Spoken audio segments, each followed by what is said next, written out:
Here's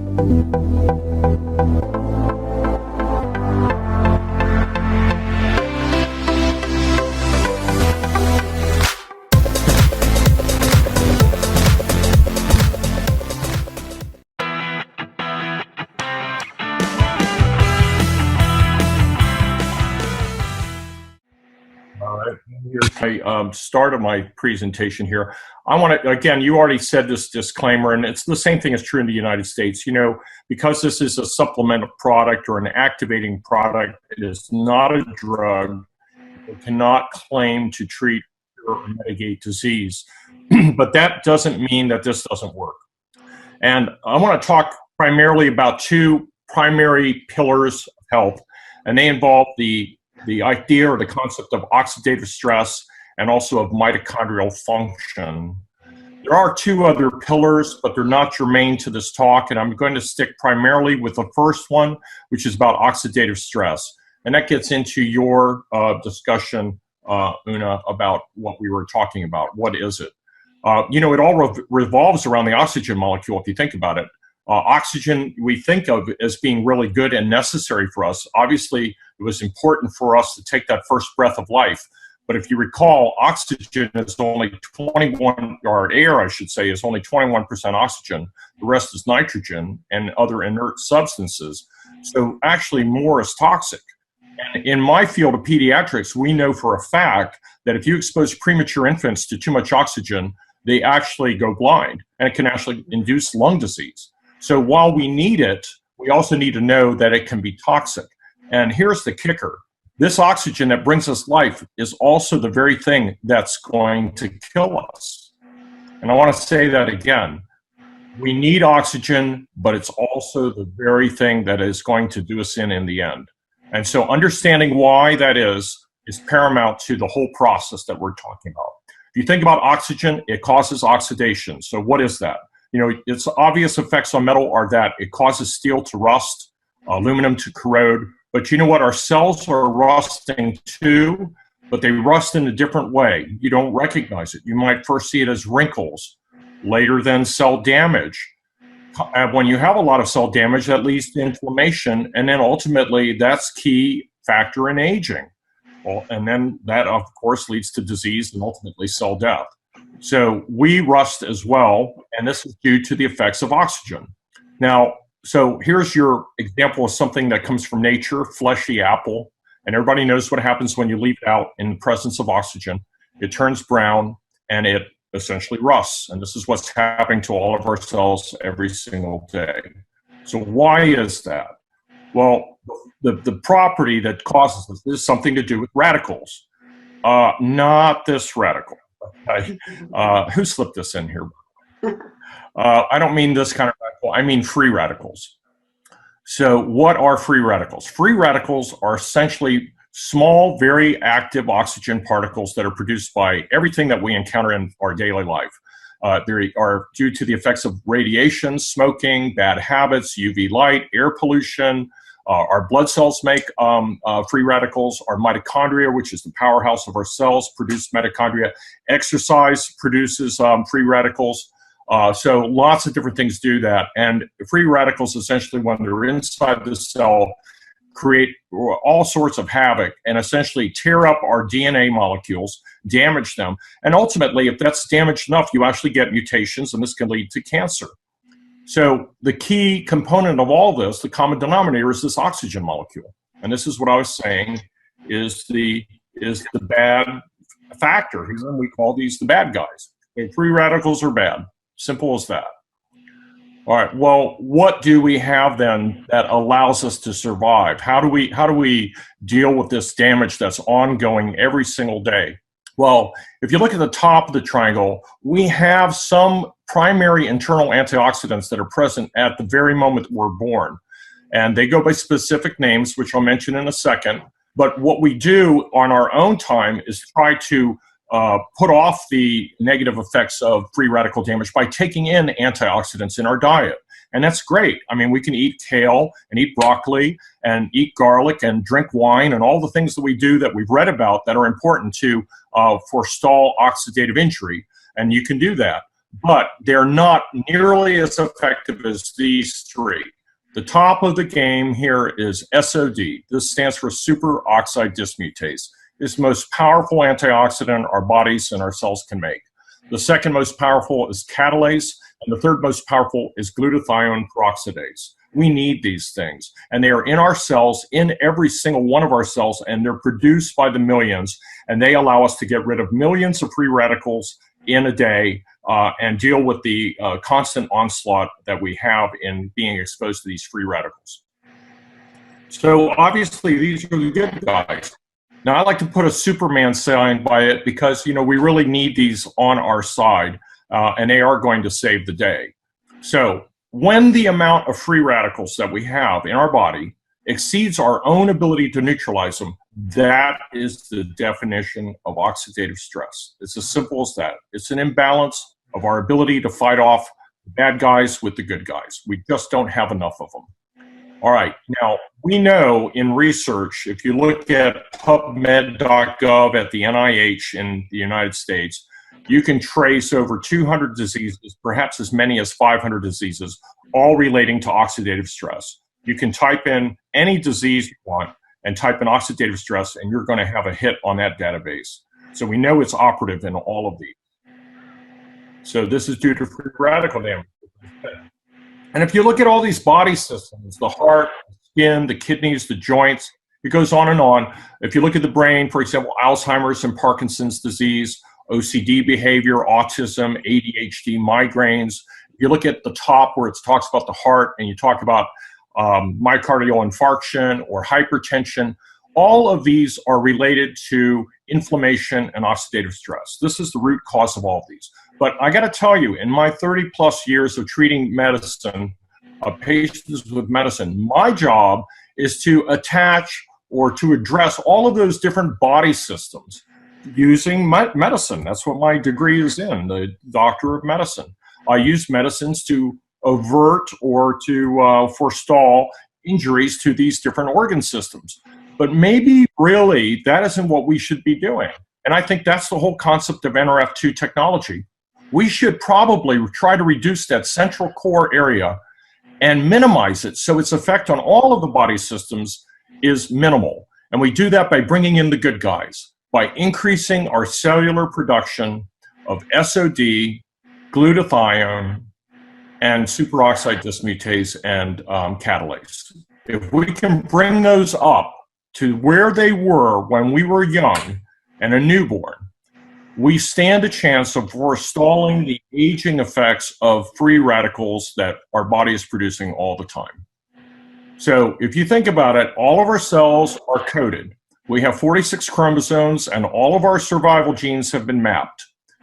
Well, you know, if you take 23 pair of those chromosomes and you look at those little horizontal bars going across and say just this one chromosome that's pointed out here, these genes code for proteins and enzymes that our body produces and is constantly present. And we know that there are two in particular that we need to be aware of.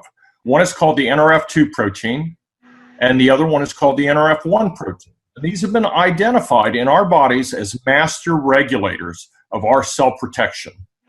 So how does Protandim work? This is a diagram. I want you to look in the upper right-hand corner where it shows a Protandim molecule, and you'll see that the Protandim molecule migrates to the outside of the cell, and it essentially acts like a doorbell or a door knocker on the cell. It says, hey, wake up. I want to turn on your system. And it does this by activating a chemical called a kinase. That kinase is listed there in yellow. If you notice, in the middle of the cell area there, and I can't really point to it with this screen, there's a blue molecule there, and a little red ball. That red ball is the Nrf2 messenger protein. It sits there, and it's attached to this KEAP1 protein. It sits there, and it waits for the door knocker to knock on a cell. And when that happens, it's activated, and it migrates to the nucleus of the cell, where the cell then is able to produce millions of protective enzymes and also anti-fibrotic factor and anti-inflammatory proteins by the millions. These are our survival genes, and the Nrf2 protein is what's key to do that. And Protandim essentially is an Nrf2 activator and activates this pathway. So when you activate Nrf2, you increase the superoxide dismutase by 34%, and you can increase your catalase by 54%, and ultimately glutathione by 300% in 120 days. Essentially, you reduce your oxidative stress from free radical damage to 40% or more in 30 days.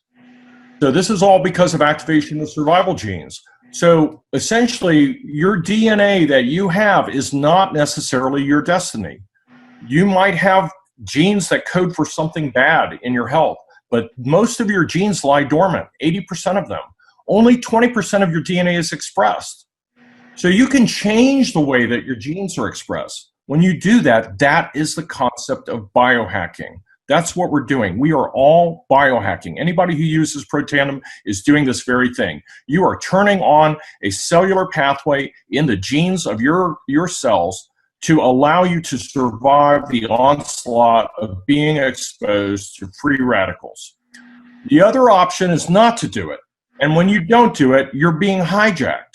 So biohacking or hijacking, we're hijacked every single day. Physically through injuries and cancer, emotionally through your daily stressors of everyday life, biochemically through toxins that you inhale or breathe, radiation, allergens, pollutants, and other poor food choices, drugs and alcohol.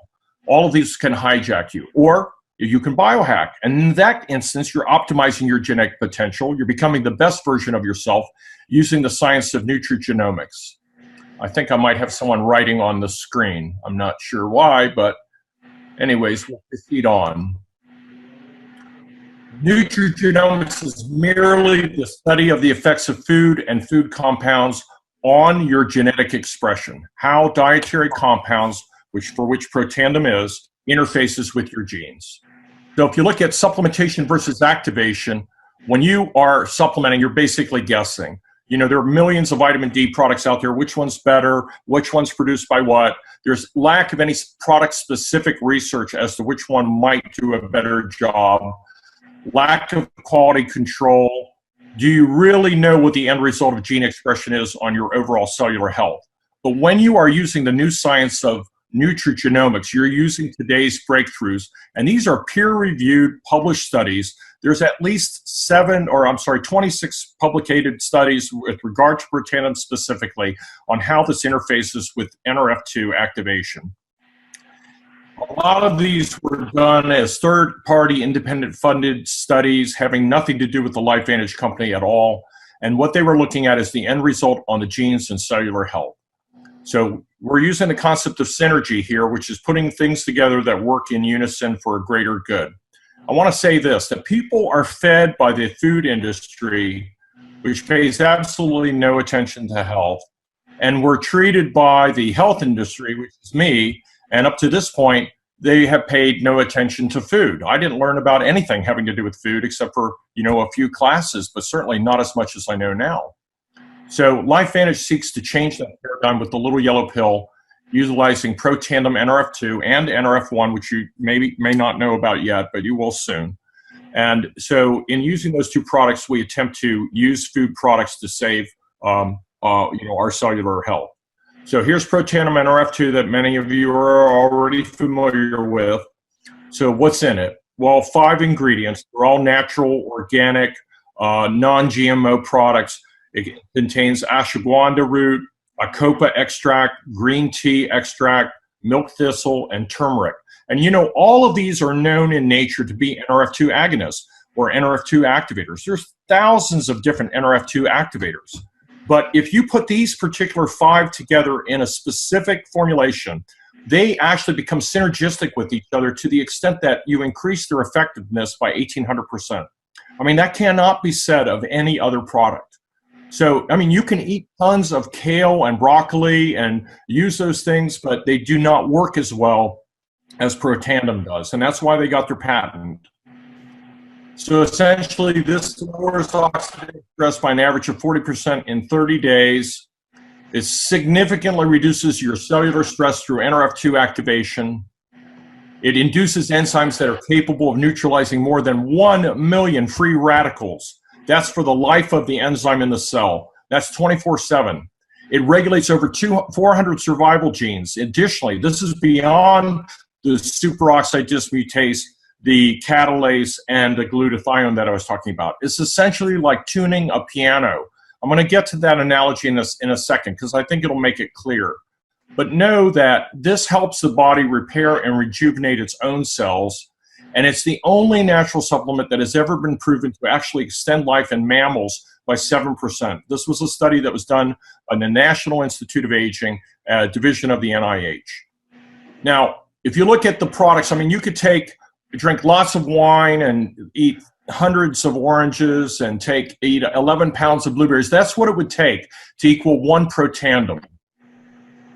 So we know in everyone who takes it, this was a study that was done some years ago in about 2005, but in that study, and it has a p-value of 0.0001, just for you statistical geeks who don't know what that means that only in 0.01% did this not affect the outcome of these people who took the product.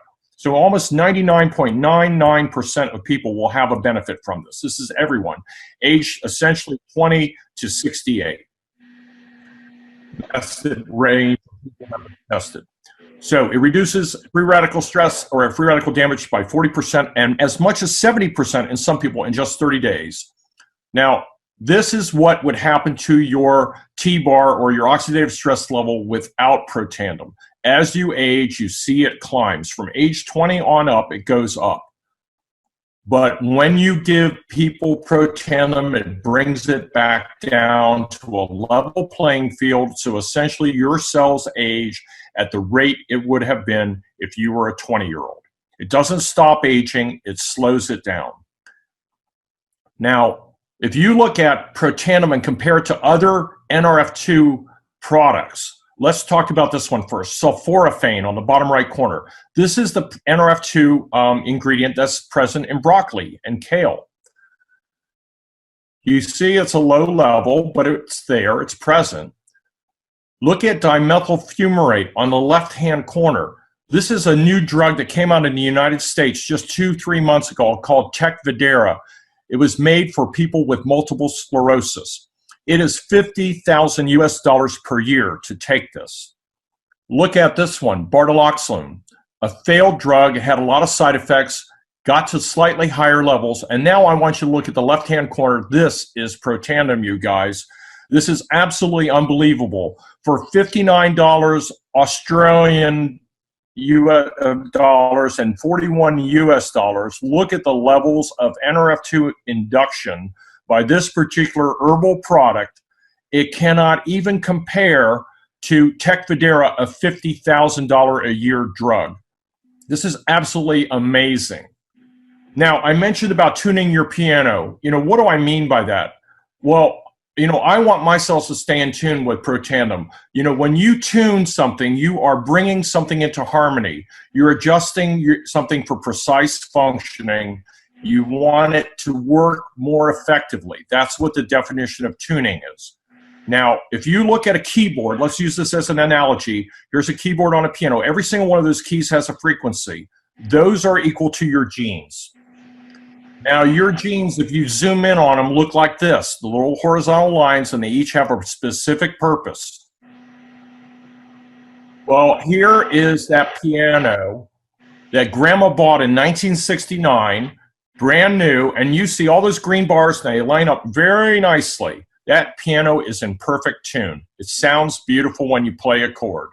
But listen, if you put that piano up in the attic for 50 years, things start to change. The keys start to stick, the keys go out of tune, and your piano sounds more like this. It's out of tune, and it doesn't function as well, and it's not harmonious. Our body is just like this. We have 400 survival genes that are Nrf2 responsive, and this is what they look like when they are tuned in the presence of Protandim. Remember now that of these 400 genes, only 3 of them are the superoxide dismutase that I talked about, catalase, and glutathione peroxidase. All the rest of them are survival genes, other survival genes. Let's zoom in on this box. Just focus on these 63 genes. Look how nice and smooth they are. This is in the presence of Protandim. But this is what it looks like when you zoom in on them and the Protandim is absent. It looks like this. They're all out of whack. You have high ones and you have low ones. The low ones would be ones like glutathione, superoxide dismutase, and catalase. And the high ones would be other genes that are expressed in an abnormal fashion. So we want it to look like this. This is what Protandim does to those same genes. Look at them. The one that was high was brought down. The one that was low was brought up. I'm going to go backwards. Look at this again. Look how out of order this is. But when you put those cells in the presence of Protandim, it does this. This is unbelievable, you guys. The science behind this is just brilliant. So if you take another gene, this is one that was found in too high a quantity. It's called PFAB4 and 5. It's a gene that's expressed too high. When you put it in the presence of Protandim, it drops it down by 85%. 66% on the other one. It's not important, the numbers, just to illustrate the fact that some genes are reduced down and some genes are increased or upregulated. Well, what does that gene do? Well, that gene happens to be the one that's responsible for causing calcifications in your heart and your blood vessels, and also is responsible for associations with metabolic syndrome and insulin resistance. We don't want that to be high. We want it to be low, and that's exactly what Protandim does. So in the future, Grandma is going to say that she had her genome tuned by Protandim. All right. You know, the Washington State University said that we might be on the verge of new literature of health effects of Nrf2, which may become the most extraordinary therapeutic and preventative breakthrough in the history of medicine. This was published in 2015. So essentially, what we're talking about here is we're recognizing that this is where the future of medicine is. This is a breakthrough, and we have it in our midst. It's as simple as an organic herbal product. It's inexpensive, and it does so much. I want to also tell you that Nrf1 is reportedly coming to Australia very soon. This is by report. I don't know the exact date of this. I want to just mention that this is the second arm of wellness of a four-legged table that supports human health and wellness and aging. I want to just briefly touch on it, and then I'm going to digress to answer some questions. I want to talk about Nrf1. What's the concept here? Well, we have mitochondria. I alluded to that before. Your mitochondria is the powerhouse of the cell. Every metabolic function in the cell is performed here in the mitochondria. Your cells need them to survive. So this is what the map looks like. These are all the different functions and biochemical events that take place in that mitochondria for us to survive. Now, if you take those free radicals and you look on the far left-hand side to that little pink structure, that's the mitochondria. If that's damaged right there, it's as though a hurricane wiped out the entire cell structure. Not only would it destroy the nucleus, these free radicals, but it destroys the mitochondria, which produce metabolism and allow us to produce energy. Without them, the cells die. So here are your three mitochondria in this example of a cell. A typical cell might have 200 to 400 of these. But as we age, we start to lose mitochondria. They start to go away because they've been damaged from cumulative effects of free radicals in the cells. And what Protandim Nrf1 does, I want to just mention, so the cell, those mitochondria are gone and the cell's destroyed from the inside out. Essentially, that cell is dead. And we have less of them. So Nrf1, which is coming your way soon, activates the Nrf1 protein, which is another survival protein. It actually increases the number of mitochondria, protects your mitochondria from damage, supports cells rejuvenation, supports ATP energy formation, and then as a result of that, of course, improves your brain function because it has a lot of mitochondria. Your heart as well has tons of mitochondria because these are very metabolically active tissues, and also your blood. So essentially improves your cellular metabolism. So Una, this is the concept of Nrf1 and Nrf2 activation. I'm going to turn my screen share off so that I can see your face again and interface with the audience. And I hope that everybody understood the concepts of that. I love to teach the science because it's absolutely brilliant.